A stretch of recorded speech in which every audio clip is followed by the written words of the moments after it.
25 lakh followers वाली महिला ने शेयर मार्केट में निवेश के नाम पर लोगों से 33 लाख रुपए ठग लिए। महिला के साथ धोखाधड़ी की इस घटना को उनका पति और अन्य रिश्तेदार शामिल हैं। हालांकि इस मामले में सोशल मीडिया स्टार महिला की मां ने अपनी बेटी को बेकसूर बताया है। एक सोशल मीडिया स्टार और फैशन ब्लॉगर को धोखाधड़ी के मामले में पुलिस ने गिरफ्तार किया है। महिला ने कथित तौर पर पति और रिश्तेदारों के साथ मिलकर धोखाधड़ी को अंजाम दिया। उन्होंने लोगों के 33 लाख रुपए स्टॉक मार्केट में निवेश करने का झांसा दिया था। इसके बदले में बढ़िया रिटर्न का दावा भी किया था। इन लोगों का दावा और वादा हवाई साबित हुआ।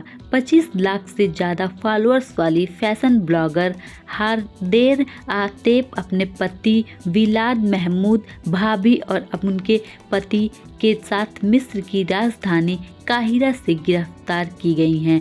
इन चारों का आरोप है कि इन्होंने कई लोगों से बड़ी संख्या में नगद धनराशि ली थी। लोगों के पैसे इन सभी ने शेयर मार्केट में निवेश करने का झांसा दिया और बदले में मोटी रकम देने की बात कही। स्थानीय मीडिया रिपोर्ट के मुताबिक हादेर की मां ने इस दौरान सोशल मीडिया पर अफवाह फैला दी कि उनकी बेटी को बदमाशों ने अपहरण कर लूट लिया। वहीं यह दावा किया गया है कि हादेर की बेटी की जान भी खतरे में है। इसके बाद पुलिस अधिकारियों ने इस मामले की हकीकत बयां की और कहा कि हादेर गिरफ्तार की गई हैं। इसके बाद हादेर आतेफ के फैंस को भी झटका लगा है।